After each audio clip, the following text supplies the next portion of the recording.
This is Michelle Hughes from Ageless and Timeless. Today's podcast is brought to you by Water and Wellness. Recently, I had the opportunity to visit Water and Wellness at their offices, and I can tell you that as far as you and I are concerned and our health is concerned, this is one of the most important places that you can go to find water that is purified and products that will help your longevity and your overall health. Visit waterandwellness.com to learn how you can take control of your drinking water and learn about those natural additives to optimize your health and longevity. Contact Stacy at 877-296-6880. Use the Ageless code and you'll get a 20% discount on all your products.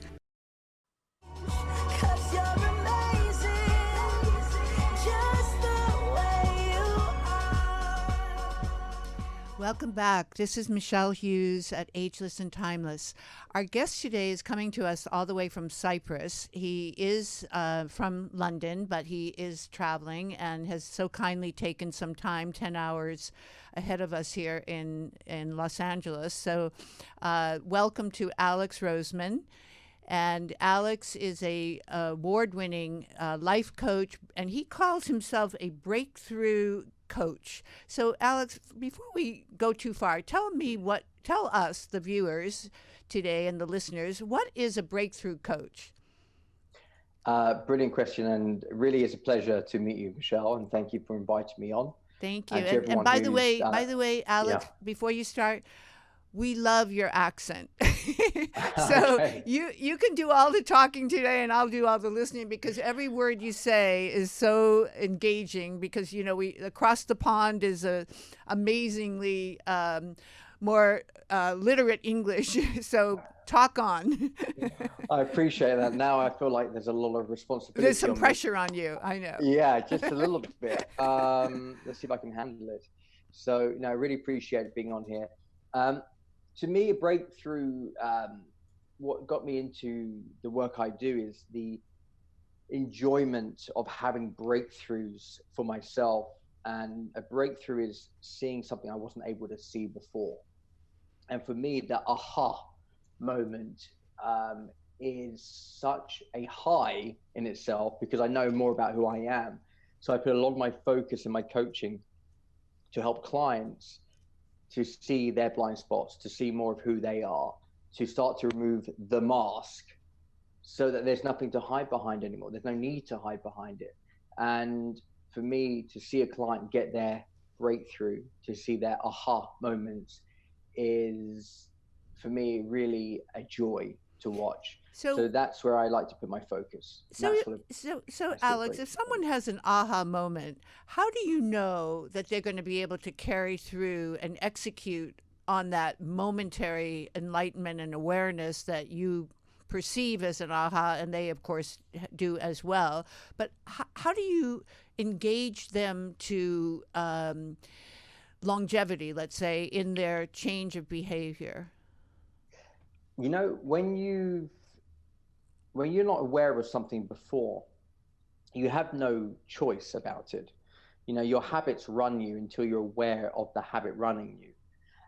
There's a proverb where, if you may have heard of it or not, where there's this guy on a horse and he's going like the clappers, which basically means going really fast. And there's a guy who sees him and he goes, "Where are you going?" And the guy on the horse says, "I don't know, ask the horse." It's that's what's driving us. And when you're aware that you know where you're going, because you know what the habit is, you have that self-awareness. Self-awareness is pretty much everything, which then gives you a choice. Now, of course, I can't make that choice for the client, but once they become aware of it, they have that choice, and we can work together in order to see. And it's about leverage. They see what that one choice that's running them right now is going to cost them in the future. And if I can see there's enough leverage to show them that if they don't change, this is what's going to happen. But if they do, then this is the result they can get. And it's really up to them to then make that decision. I got to tell you that when you see it and you see the cost and the damage, not just to yourself and other people, people radically make a change pretty quickly. So your job is as a facilitator and in the effort to change behavior that isn't serving. As you said to me, I think in one of our discussions about self-sabotage. So talk to me, talk to us for a moment about self-sabotage and what that really means and how that can be altered through your teaching. Lovely question. So I'll give you a little insight. So just a client recently, I believe that we learn more through stories. So Yeah, agree. um, I had a client who was and is, moving towards something a really big achievement in life that will get TV coverage and all this sort of stuff. And he was fearful about um, him sabotaging himself because we've done enough work together to him to realize this. And we looked at what it was that could possibly sabotage him. And there was something about, and I go back to the relationship you have with your parents is what you have with the world, it's what you have with life. And he had this connection that if he became more popular, or should I say more successful than his father, then he would ultimately lose the love of his father. And ultimately for him, that was more important than success. So he had it within him, not really realizing or seeing it. He was preventing himself to put everything into it because of this story that was playing out. And there are two core deep fears that everyone has, and that's the fear of being rejected and the fear of not being loved, as I learned from Tony Robbins. And so when you have this fear, ultimately what's going to make the deciding factor? If you know you're going to lose something that you want and that you crave for as a child, that's going to have a deciding factor more than this success, because you feel that you may be alone and you're not going to be lovable. And a lot of people have that fear of actually having the success, not of the failure itself. Exactly. So how do you change that behavior and get them on the track that will allow them to succeed without those obstacles? Brilliant question. And for this particular occasion, it was having him see it initially for what it was. This belief that he had, to hear him be able to see it and know how untrue that is. But it was something that he carried along with him up to that point. And it's going to be personal to each person. But if you're in a position similar to this right now and you're suddenly becoming aware of it for yourself, is to see that, is that true? Would it be worth me sacrificing my own success because I feel that they would actually disown me if I was? Is that the type of person that I would want to have in my life? Is that really the truth? How about I have a discussion with that person? And it's different depending on everyone's situation. Of course, you might not have that kind of relationship with your parents that you could have that, because some, come from hostile upbringings. And I wouldn't want to put someone in harm's way, of course. So it's all very meticulous depending on each individual person, of course. But having the self-awareness, again, is about the choice. And is it really true? And when you access someone's higher self, they can have that conversation with themselves and go, you know what? That was an old belief I was carrying. I'm sure that people here had a belief before, and then they look back at it and go, I can't believe I believed that. Like, I can't believe I believed in Father Christmas. I only found out last week that he wasn't real, but that was a terrible, terrible state of affairs. So it's really about knowing that this belief no longer serves you. But first, you've got to see it, that there's a belief, because you don't even know it's there. So it's about the uncovering. That's the breakthrough, going, wow, I see it. Now I know it's not going to no longer control my actions. I'm no longer going to sabotage X, Y, and Z. And that's the power of the choice and having that awareness. How do you coach your clients in communication, which to me, so much of what you're describing right now, if let's say the father is still alive, what role would the communication between the father and your client play in your guidance to your client? Again, a wonderful question. So, depending on the relationship that person has with their parent, there's something I ultimately do for a lot of clients, and that's fully taking responsibility for your own life, and to stop with the blaming, because a lot of time people can blame their parents to the point where they mess up their own life, to point at them and go, see what you did. And the one who's suffering is clearly the child slash child adult. And the parent, may suffer as well watching it, but it's that person who's got to take responsibility. So there's something it's called Ho'oponopono. I'm wearing this thing on my wrist here, Hawaiian meditation chant, which is, I'm sorry, I love you, please forgive me, thank you. I believe that's the order. So I have a client write a letter to that parent or parents around that ethos, and to take the full responsibility. And they have the choice to then write their letter to not blame anyone, to take full responsibility. Because when you're a child, we make decisions as a child that literally shape our future in that moment. You may have got knocked out of the way by your father, maybe he slapped you, maybe your mum did something, and we can make a decision in that moment that they are this and the world is this, and it's suddenly our broad spectrum of life goes like this, and we're still living out that decision based on a story that we're telling ourselves. And we have to reinforce that story by looking at all the evidence to support it. And as human beings, we are dealing with 200 million bits of data through the 5 senses. And because of this, we have to delete information, we have to distort it, we compare, we generalize, and we make assumptions. And this is all going through these factors, filters from our values, our beliefs, our surroundings, where we grew up. So what is really reality is based on those decisions we made as a child. And then we have this story about our parents. And anytime you make someone wrong and you're right, no love lives there. And that's what happens a lot. People start drifting away from their parents, and they have this story that they're still hypnotized by, and they're not even sure if it's real anymore because it's been for so long.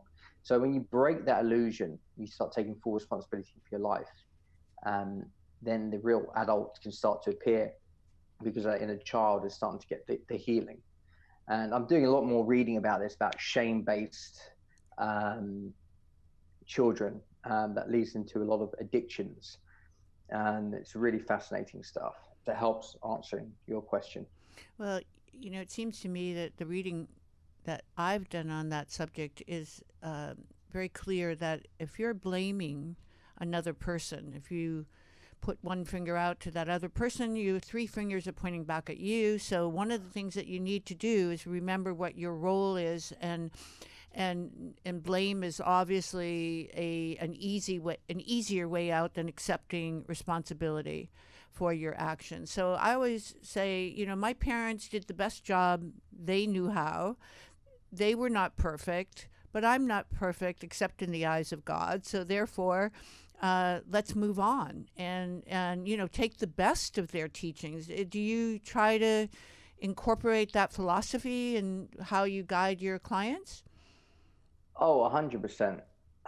You hit the nail on the head. To know that everyone does the best they can with what they got.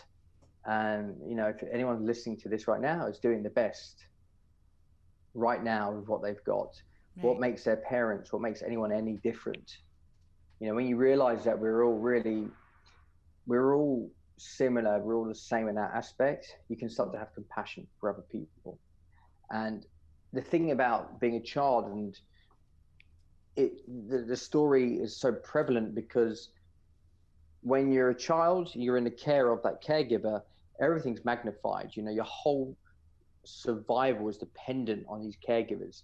So, any little move can feel like a life-threatening situation.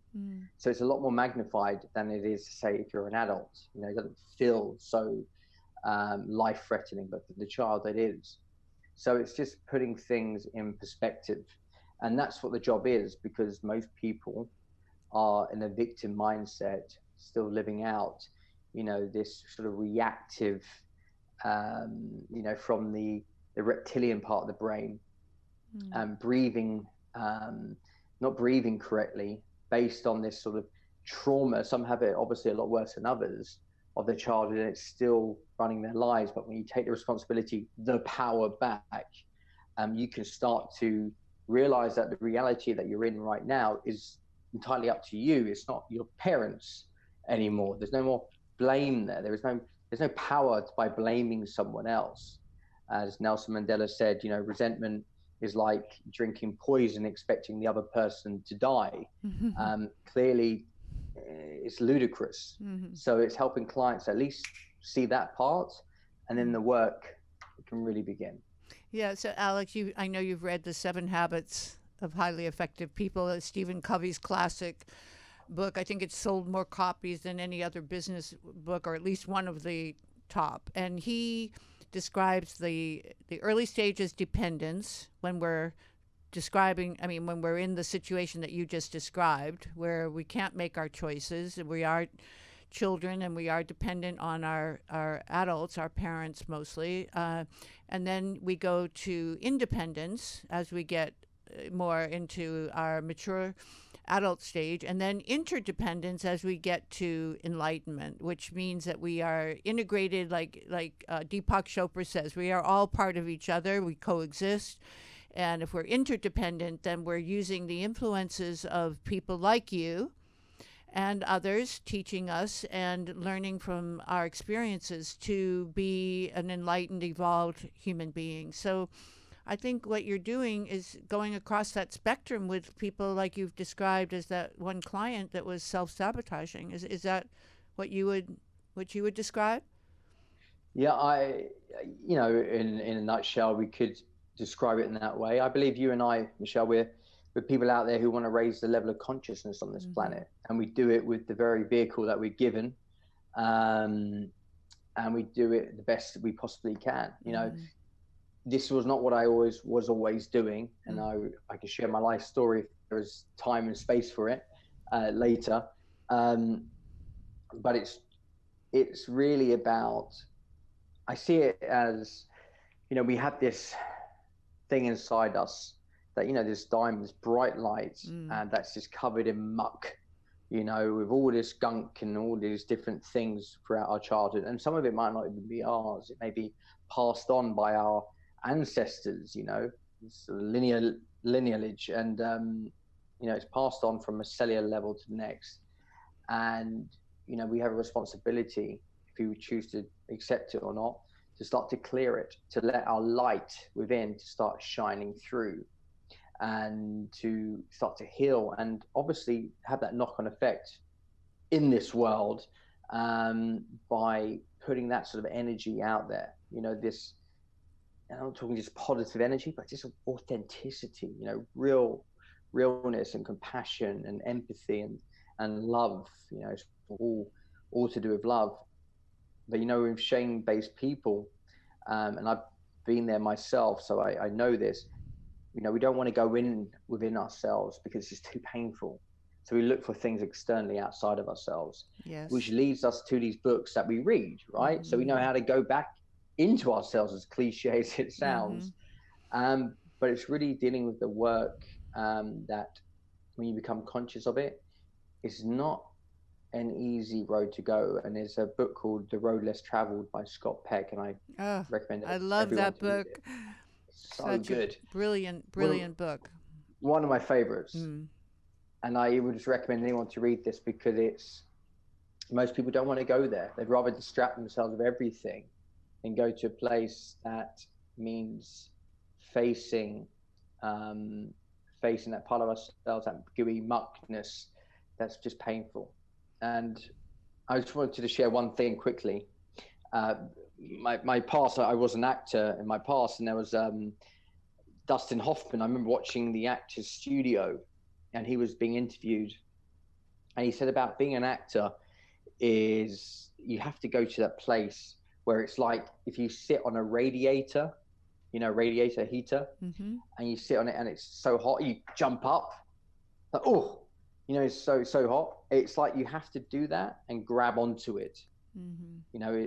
It's not escaping it. You got to grab onto it, and that was my start of my journey of sort of removing the mask and starting to deal with the pain and the shame and everything else underneath, to become who I truly am today. And I believe everyone, when they start that journey, needs to go down that road.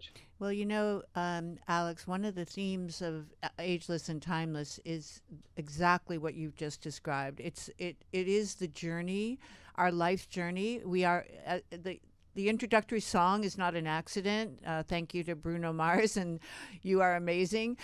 The end result is you are amazing. Everyone is amazing. They just have to tap in. And I certainly don't want to simplify what I said earlier about parental influence, because I realize that there are many, many complexities in our life journey, and many people have the ability to shed off the past and use it as a teacher, but not to let it encumber or victimize. So why don't you take this moment, since you've touched on it, and tell us your story, because I think your story is going to be inspiring and enlightening to people. Because here you are, we're going to, we fast forwarding to where you are today in your life, but now we're going to go flashback to where you started and how you got there. So help us to go along that journey in a very dramatic and compelling way, if you would. Okay, thank you, Michelle. So bear with me. I will just quickly touch on my childhood, because this is what led me to do a lot more of the work around the childhood, and this why it resonates with me so strongly. I lost my mother to cancer when I was 9 years old. I had two brothers and a sister. My father at the time was a music producer. He produced a lot of music videos like Bohemian Rhapsody, Video Killed the Radio Star, Oh my all goodness. of that stuff in the 80s. So he was Wow. sort of out and about doing his thing.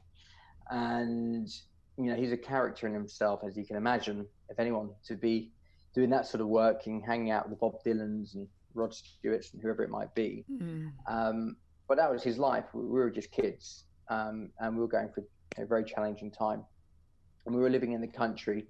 And when this all happened, my mother passed, we moved to London, and we had the office, and everything wasn't just in one house. And we were all crying for help.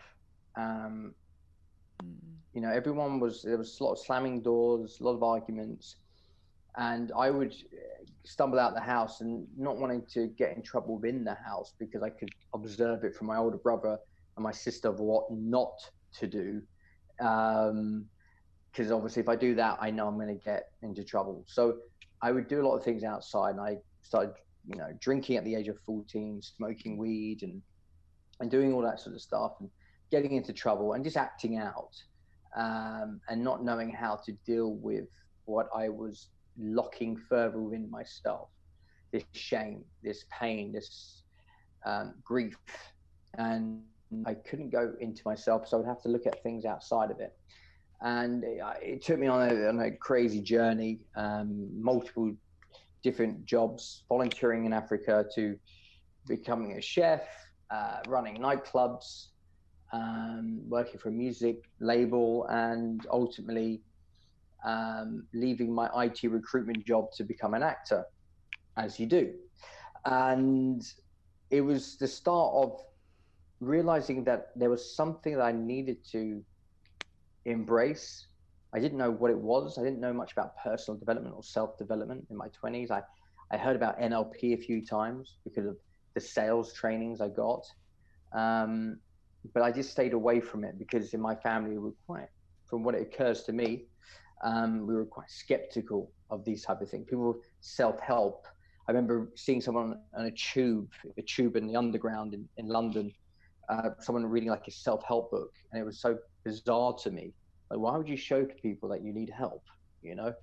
Um, so when I got into acting, it opened up to this world. However, um, end of 2015 and beginning of 2016, I found myself in a real place of rock bottom, um, nowhere to live, and penniless, not wanting to be an actor anymore. Didn't know who I was because I identified myself to an actor, and I remember being in the back of a red double-decker bus, beginning of 2016, with my head in my hands, my hoodie over because I was ashamed of myself. And I was just looking at the abyss of, like, I remember the self-talk was just this malicious attack, on myself. That person would have got arrested, that little voice in my head, if it was outside of myself, it would have got committed at least. And it was just attacking. How can you be like this? You're in your 30s, and I was just berating myself to the point where I was just dust. There was nothing left of me. And I was thinking, suicidal thoughts. And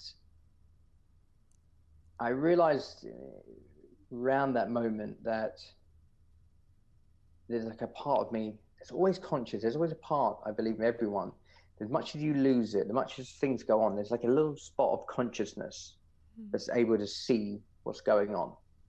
And it's just about breathing space within that consciousness that's observing the sort of the mind getting caught up in this sort of web of the trap it's in, this story that we buy.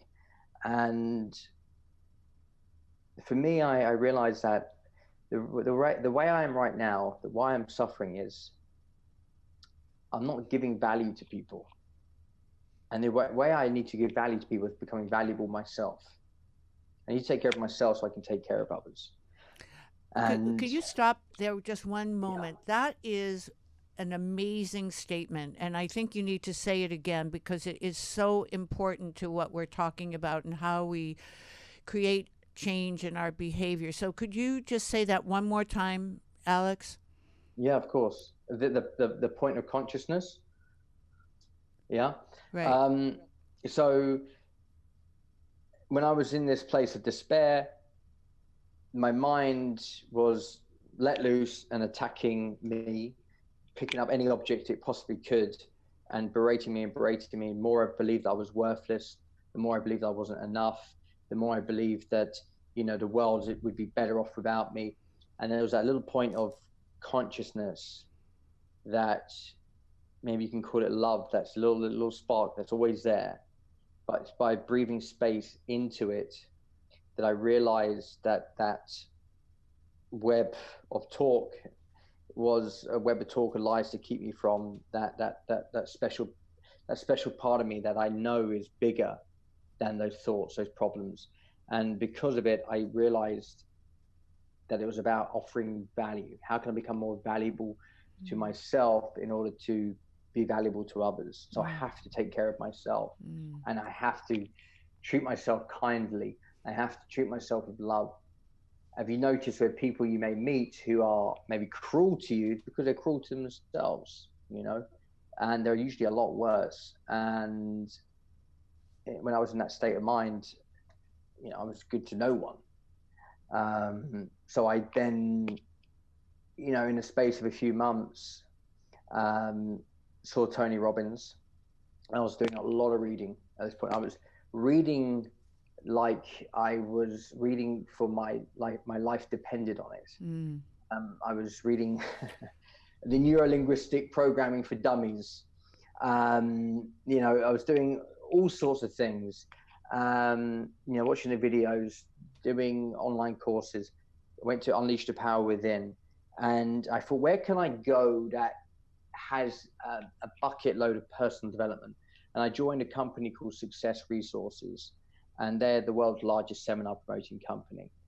And I thought, this is the place that is going to help me immerse myself in self-growth. And truly did this. It was my, let's say, shortcut to fully loading myself up with this wealth of knowledge and being around people who are the leaders in their field. And within 18 months of that, I was speaking on stage representing Tony Robbins.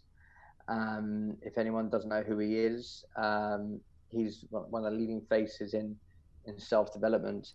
And I was doing my own event, as in presenting, and for 6 hours, Tony Robbins in Oxford, which then took me around the world, where I was speaking in front of hundreds, if not thousands of people, helping them learn these tools and strategies, and to know about my life story and about how much in a short space of time, from wanting to, possibly take myself out of the game of life, to now being so fully in and serving at the highest level to people across the world. And of course, it's only got more and more since then, and I've created my own events, Wake Up, Go Big, and Live Extraordinarily, through helping people take action, writing books, my book 21 Actions, writing another 7 books that are in post-edit right now. And I like to take the complex and really simplify it so people can just digest it really easily. Because I know the frustration when you want the answers and you want to be able to apply it, rather than having to go round to get it. And well, the journey particularly still in today, goes on, of course. Sorry to interrupt you, but in today's world, there's a lot of ADD.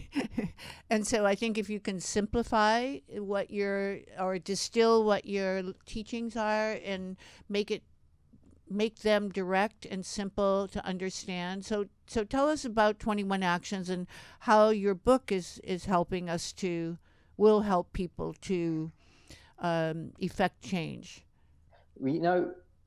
What I noticed with a lot of these books, and we can get over inundated with complexities. You can get these online courses and all this stuff. Most people, generally statistics, people don't finish. They just about start. They very rarely finish. So I wanted to make it where you felt like you're starting it and you can finish it. So you feel, when you start to get in the habit of finishing, because I was very much in the start of the habit of starting, I was not able to finish. If you don't finish anything, you have nothing to give to people. If I start a book and I don't finish it, what can I give? So I like to get people, one, for the instinct of starting it and feel like they can finish it and they've accomplished something for themselves. And also, it's just a simple step that they can implement with action in their life right now, in the 7 areas of life. Just literally taking one thing in each area of life. If you take the action, you're going to see a transformation. You're going to see a change. It's inevitable, But what a lot of people do, they are inundated with information. And I say that we are drowning information, but we're starving in action. A bit of a play on Tony Robbins' words there. And really, it's the action. And I see it. So many people get so clever within the personal development world and self-development, where we learn so much that we get a vast vocabulary to keep us where we are, rather than actually just taking the action, because that's where we actually have to address those fears and anything else that could be stopping us. So I'm very much action oriented, but also dealing with the past, because the past does equal the future. Hopefully I haven't lost your listeners up to that point. So take the complex and simplify it. No, I think that's absolutely brilliant, and that is exactly what most of the leaders in the human potential movement teach us. That it's one thing to learn and understand intellectually. It's quite another thing to take those first steps and create change through our actions. So in the 21 in your book, so those 7 steps, what are they? It's in the 7 areas of life. So, God, I'm going to remember correctly. I wrote this book And this is something I help people, and they go, how do you write a book? How do you write a book? You know, I grew up with literally learning difficulties because I had hearing problems as a child. And, you know, if I bought into the story back then, I could still clearly not want to write anything. But I had a vision that I wanted to have this book, to sign it at my first event for people who would come there, and that vision became a reality. So I wrote the book knowing that there was a deadline to write it in order to meet this vision of mine. So going back to what you just asked, the question, what's in it? It's simple methods that, one, is helping people how to manage their money, because at school, no one tells you how to do the things that really matter. It's like, so true. how do you manage money? Right. Like, money, that's a concept. To how to manage it, well, I give it to an expert, right? Well, you know, a lot of people can get stung by doing that. But if you have something where the value of paying yourself first, if you just get this from listening to this whole thing, where you pay yourself 10%, or most you can, first, you know, what does that send out to the world? What are you telling people? What are you telling yourself? What are you telling? The energy is that you value yourself enough to pay you first, and then you can spend it in any way you want. But it's about getting people in the habit of paying themselves first. And there's a book called The Richest Man in Babylon. I found it really a fantastic book. And this principle, and I break it down, and I got this from this event called Millionaire Mind Intensive. It's a really simple, in the money part of the 7 key areas of life, how to manage your money. You know, it's just the concept of going, oh, I can manage it. I can create different bank accounts. If you've got all your money going into one account, and you've just got one account and you're trying to deal with it, you're just going to get lost. You need to be learning to separate and putting money in different places. And then once you start building that habit and you get a bit more wisdom around it, then you start to look at learning how to invest. And I've written my next book to help people who are getting that system going to then advance onto how to invest their money wisely. Because it's the challenging thing is when you're investing money, there's a lot of people who say, you know, they're obviously experts. There's a lot of people who are really honest, and there's a lot of people who aren't, you know, wanting to take money. You know, we have big banks that take high fees. You think, oh, 1% or 2% is not high, but over 1% of your money in fees, and in the long run, it equals up to about 23% of your money disappearing when it compounds. So it's just having the awareness. And I like to bring that to people and go, look, do not be a victim. Here it is, simply put out. So that's the kind of concept of my book. And then there's things about fitness and obviously relationships and things like this. Well, relationships are, you know, we cannot gloss over relationships. And that's another area that we don't learn about in school, you know. Oh, yeah, I wish we did. Actually, I think, Alex, you and I should start a school that focuses on what matters, the subjects that really matter, that people don't learn in their academic experience, but really matter in life. And we learn those by happenstance, or by what happened with you and your ability to take hold and be proactive and start reading and start attending. You know, not everybody has that same kind of courage and tenacity to do what you did, but to be able to be learning those things in the elementary level of our training and our education, and then just refining as we go forward. It's just like with raising children. There's no classroom experience until you're ready to have a child. And then, you know, many parents choose to go to the prenatal training, but why wouldn't you want to have something to do with how to have a happy marriage, how to have successful children, you know, those kinds of things that really do count in life. Anyway, we can talk 100%. About that at another time. So yeah, I know you've done a TV series. I know you've done a lot of work on addiction, and addiction is a very important subject in your teaching. So could you spend a few moments explaining to us, why do people become addicted? I know that's a very broad question, but try to refine it for us and talk about addiction. Okay, I'll do my very best. I've scratched the surface in this area really, to do with addiction. And what I'm getting, what I'm getting an insight is that a lot of it is from a lot of shame-based people. And what I mean by that is there's, and I mentioned earlier, when you have an incident, when you've gone through something in your life and you are in pain, you are triggered. There's certain aspects about the personality that we want to avoid. It's very hard to go into ourselves and to find that connection. And the body holds on to feelings, even if we have chosen to forget it, because the child has ego defenses that take play and help us as children. And if an incident happens, we can literally, as children, wander off and not be there when the incident is happening in that moment. The only problem is the body holds on to that feeling. And it's very hard to pinpoint it when we're older because we don't remember it happening, but the body holds on to that feelings. And we want to maybe avoid those feelings, and we can't go into ourselves because it's right there. We don't know how to deal with it because we haven't been taught to. So we can easily look for things outside of ourselves to numb it. Mm.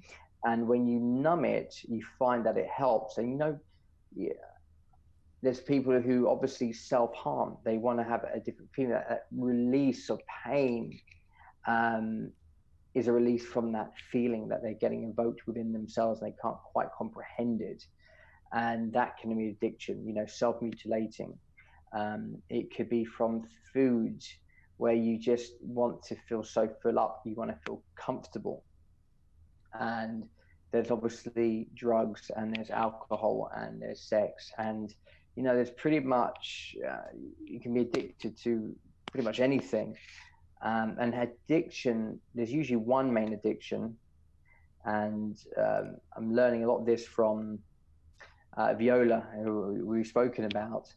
And the main addiction is a main addiction that it parents with someone, like your partners with some other addiction, and then those addictions start to have children.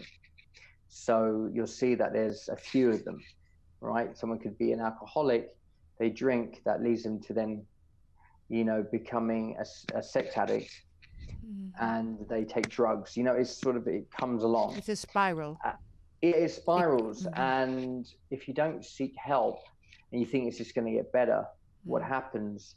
It just means that it becomes worse and worse. And again, learning this from Viola Edwards, and it's incredible. But when you start, the addiction's always there. You're always conscious of the addiction, but it just doesn't have such a stranglehold on you. And as you go up towards sort of enlightenment or peace or freedom from it, it just becomes less and less prevalent, and it doesn't take such a hold on you anymore. But I really see it as, the child is not healed, and environment also has a big factor on this, of course. So that's my sort of understanding of addictions, is to really, we're not able to deal with our emotions, our feelings inside, and that's where the breakthroughs can come, when you find out where it comes from, and then you're able to heal, and the addictions are no longer needed. And I've had to break many addictions over my my lifetime. Well, substitution for something positive, which is what you did, is creating self-awareness and self-image, positive self-image and self-love. When all is said and done, it is all about love of self first, and then love of others projected out after you've been able to eliminate those demons. So, and I think just listening to what you say, there is this bifurcation of the biochemical side, which some people are more prone to biochemically needing those substances. And then the other side is the psychological or the mental side that comes from the self-love and consciousness of finding meaning in life. Because if you feel empty, you're looking for ways to fill the void, right? And so, 100%. yeah, so, people are numbing themselves, like you said. Your dad was hanging out in the music industry. I imagine there must have been some of that in your household. Oh Um, yeah. right. Just thinking Yeah. about Queen and Bohemian Rhapsody, and then even the Rocket Man, the Elton John movie, and we've seen 3 movies this year: Star is Born, Rocket Man, and Bohemian Rhapsody, all about people in that entertainment industry who could have had it all, and of course Elton John, thank goodness, turned his life around. Yeah. And it But was the through other two therapy. did not, and so No. there are great role models in those 3 very recent movies to examine behavior, don't you think? 100%. And you know what was really amazing about the Rocket Man was when he hugged the little boy within him. You know, I don't want to say when. I don't want to, but it was about him hugging the inner child Yeah, and embracing that and giving the love to himself that he didn't think he got yeah, from his own parents, or mainly his father. And it was that void, that feeling of rejection, that not being enough for love from your own parent. It played out in the choices that he made, yeah, and thankfully he obviously did come out the other end. But yeah. what That's can that's happen? why that's why with Bradley Cooper's part, it was very disappointing because he had all the love from his wife, and he still couldn't conquer those demons. So he's an example of a true disappointment. Whereas Elton John, was the opposite and is the opposite in that he found love, and love gave him the strength and the hope and the salvation to move on to a completely different life. So, this is so sad when this point comes in every every one of my podcasts, which is we're running out of time, because I'm so engaged with you, and I love to hear all that you're sharing with us. I know you said that you wanted to give back and have our viewers participate, possibly with your book, and maybe even with some one-on-one sessions with you. So why don't you describe what you have in mind for the viewers of Ageless and the viewers and listeners of Ageless and Timeless? Yeah, I mean, would you like me to? I mean, if they would like to click a link or something, if there's a way of accessing it with you, I would Right. love to have. Obviously, I can't offer it to everyone, so I could make maybe 5 spaces for your listeners, where they can jump on a call with me. I'd be happy to hear and listen and share, stuff that I do and help them have a breakthrough in some way, and let them have it firsthand. And then we can Are you obviously, saying, Alex? Are you saying that the first 5 people that yeah, say that they use the code Ageless until we get more sophisticated? Right now, we're going to have that on, we'll put that on our website so people can go to agelessandtimeless.com, and they'll have a connectivity with you directly, phone number and email. And so the first 5 that contact you will have a complimentary session with you, and that may well turn into them becoming ongoing clients, which you can do. I know you said you can do it by Skype or Zoom, right?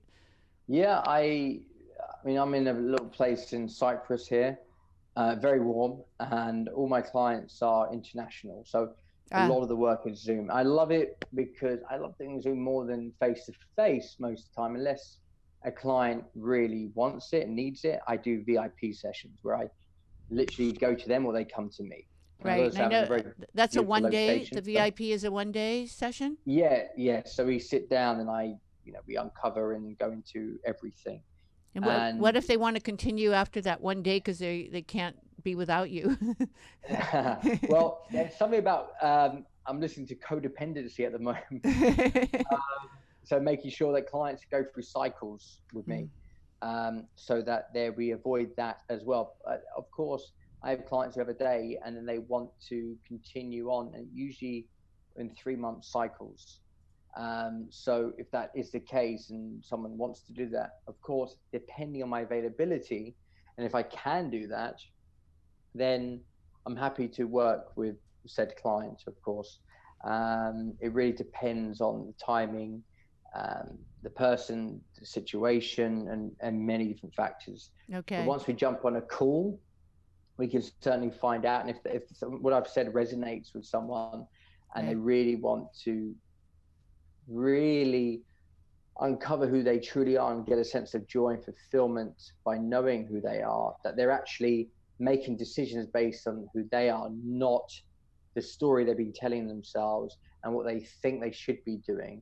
That's the hardest thing, is to go, am I making a decision for me, or am I making it because I think someone else, right? What they think is what I should be doing. Right. One of the biggest lessons in life that I think you're very aware of is that we don't want to live our lives for other people. We have to go true to ourselves, and that's really one of your greatest accomplishments, is which you can help people by being a facilitator and a change agent, to live their lives authentically for who they are, and not by pleasing or satisfying an external need. And so, all right, well, I think what we'll do 100%. Are being creative here. Okay, so as far as the book, if someone wants to read your book, can they contact you and get your book sent to them, or how would that work? Well, you can go on my website, www.alexroseman.com. I believe it's the book. Or you type in 21 Actions, Alex Roseman, on Amazon. I believe it's free if you're part of the Amazon. There's something there that you can just get it on your Kindle. Oh, okay. Okay, and, good. You know, if the people who book in, the first 5 people, I'm happy to, give away the book for free. I'll send it. Well, that would be great help to them if they're going to be, hopefully, using that one first consultation with you as a means, a launching pad. They have the book, they have you for a complimentary session, and then they move on to the more serious depth, which is really what we hope will be accomplished by that. Okay, so Alex, I know it's 10 hours later there, so we're getting on to your being ready for bed. So thank you so much for joining us today. My pleasure. And I do want to read your book, so I am going to be one of the first ones to go on your website and get your book. Okay, thank you so much. And just want to say lastly, Michelle, if anyone wants to jump on a newsletter I'm doing, if they get the link from you or they reach out, it's a free weekly newsletter about my life and actionable steps that they can literally take. I completely forgot about that. Okay, tell us how to do the newsletter. That's a really good question. Well, if you know Bitly, is there should be a link, bit.ly/a drop of magic. You know what? Send me that in a text and on WhatsApp, and I will make sure that gets into my website as well, because that's really important. That's an ongoing learning experience for our viewers and listeners. Real time. Yeah, it's my real life experience. Yeah. I'm sharing where I'm at the time and my experiences, and clients have had really profound effects just from reading a newsletter. And 7 more books. 7 more books are coming. Right. 7 more books are coming at you. You've gotten into the most prolific stage of your life, and fortunately, you found this early in your chronological life, and that will only enrich the biological as well. So it's going to make you younger as you grow older chronologically. So good for you. Yeah. Kudos to you. Thank you very much. All right. Well, wish you well. And many blessings and cheers, and sleep well tonight. Thank you, Michelle. Okay. It's been a pleasure. Thank you to your guests and everyone listening. Thank you. Well, Alex Roseman, amazing story, and I hope that it inspires all of you as it has me. Not that we've all gone to the depths that he went to, however, those little kernels of knowledge and experience and as he said, like a pearl in an oyster, or diamond in the rough. This is what he has created in his life. And now he is using that experience for his own launching pad to help others, which is probably the greatest gift of all.